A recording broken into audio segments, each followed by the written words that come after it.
Before I start, I have to point out that Carter's leaving and Eileen's leaving and JJ wore a dress without pockets. Folks, she's in crisis.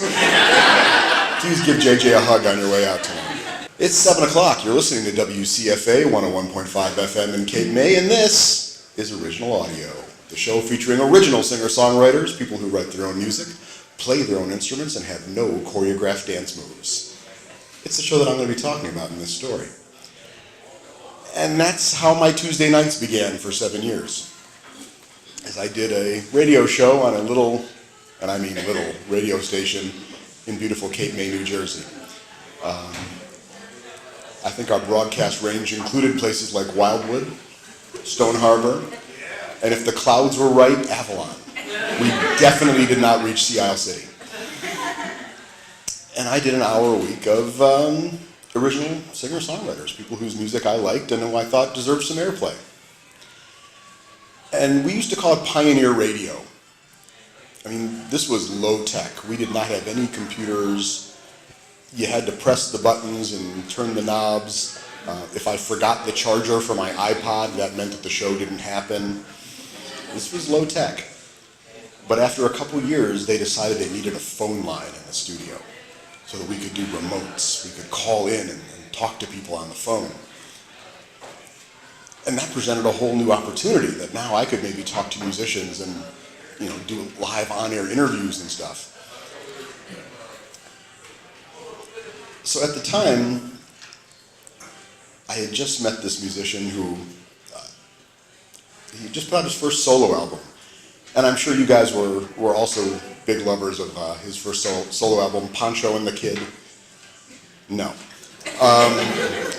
You might have been fans of his earlier work. Little Miss Can't Be Wrong, Jimmy Olsen's Blues. Yeah, I'm talking about the Spin Doctors.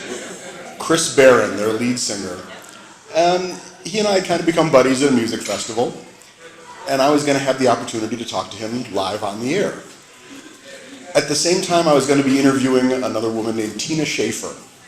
Tina is the founder of the New York Songwriters Circle, a nice little songwriting workshop up in New York City that's produced a whole lot of names you know. She had worked with Gavin DeGraw, Nora Jones, Lisa Loeb, a lot of big names. She was a Grammy winner. So I've got this lead singer of, the guy who put out the biggest album of the early 90s that I'm sure half of you own, and this Grammy-winning producer live on my little show in Cape May. And I went into the studio and I had all the instructions written down for how to use the phone, because you had to turn this knob and hit this switch and flip that and do this and plug this in. And I called up Tina before the show started, got everything set, great, did my intro, told the audience this is what I'm going to be doing. We're talking to Chris and Tina. And I hit the last button and we're live on the air. Now there's a lot of material to talk about. When you're talking to Tina Schaefer, she's worked with all these stars. They can discuss the music industry with her, and I did for quite a while. And then Chris got on the phone. Now with Chris, what are you going to talk about? His 3 million copy selling album that everybody in the early 90s was dancing to? His performance on Saturday Night Live? He's literally been on the cover of the Rolling Stone.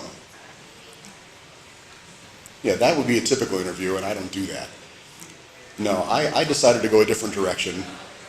A direction of something that I thought I was maybe the only one, but apparently at least one of you has a tattoo. I'm a big fan of the Muppets. So my opening question to Chris Barron was, what was it like to be on Sesame Street? Because come on, we all want to know. And that just broke him up. He wasn't ready for that at all. I'm sure he'd done a million other interviews and he'd heard all the questions, but he was not ready to discuss that one. So we had this great conversation talking about Sesame Street, and then got into his music and his new solo career and how everything was going. Had a great time, great interview. Talked probably half an hour with Tina and Chris. Said goodnight, hung up, went back to the radio and did another half an hour of music to round out my show. So at 8 o'clock, I switch on the pre-programmed jazz and leave the studio, get back in my car, and as I'm driving home, I decided I'm going to call up a couple friends of mine, Hope and David. They also had a show on this station, and David, in fact, was on the board of directors.